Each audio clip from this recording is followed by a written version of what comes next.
Famous Dutch actor Donny Roelvink একজন বিখ্যাত খ্রিস্টান অভিনেতা, যার ইসলাম ধর্মের গ্রহণ করার কথা।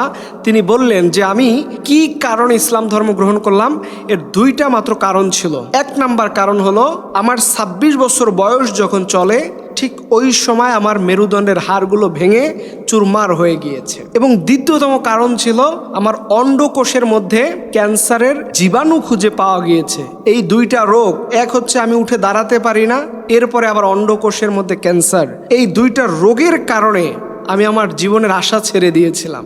আমি হতাশার মধ্যে ভুগতাম, আমি হতাশার প্রত্যেকটা প্রহর কাটাতাম, কিন্তু আমি মানসিক শান্তি কোথাও খুঁজে পেতাম না। তখন আমার একজন বন্ধুর ইসলামিক লাইফস্টাইল দেখে আমি এত বেশি মুগ্ধ হয়েছি, আমি তার ইসলামের প্রতি এত আনুগত্য দেখে, যে তার লাইফেও বিপদ ছিল, কষ্ট ছিল, এরপরও দেখতাম সে কখনো বলতো না যে খুব আমার মতো কষ্টে আছে। আমি তাকে দেখতাম যে তার লাইফে অনেক সমস্যা থাকার পরেও সে সবসময় হাসি খুশি, এবং সে একটা কথাই বলতো, আলহামদুলিল্লাহ।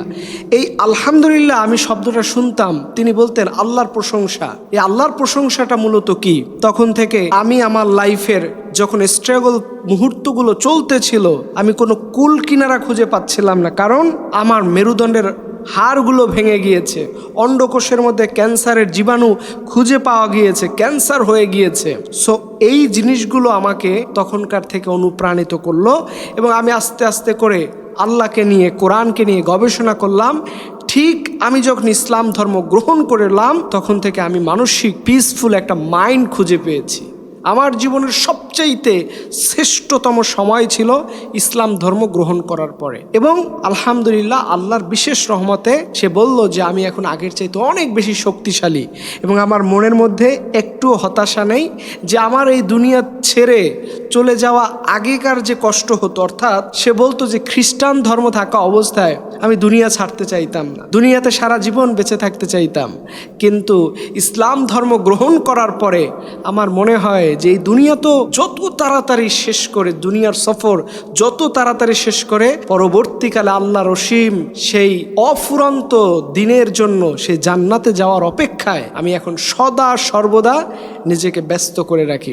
এখান থেকে বোঝা যায় যে একজন মানুষ সে কখনো দুনিয়ালোভী হতে পারে না, তারা হচ্ছে মুসলমান। আর অন্য মানুষেরা দুনিয়াতে থাকতে চায়, কিন্তু দুনিয়া কাউকে থাকতে দেয় না। এটা কিন্তু দুনিয়ার একটা চিরচাহিত নিয়ম। আল্লাহর কাছে আমরা দোয়া করি, এই যে গোটা পৃথিবীর মধ্যে এখন একটা গণজোয়ার সৃষ্টি হচ্ছে, মানুষ ইসলাম ধর্ম গ্রহণ করতেছে, আল্লাহ পাক যেন এই অভিনেতাকে সম্পূর্ণ জীবনটাকে ইসলামের জন্য কবুল করে, সবাই বলেন আমিন।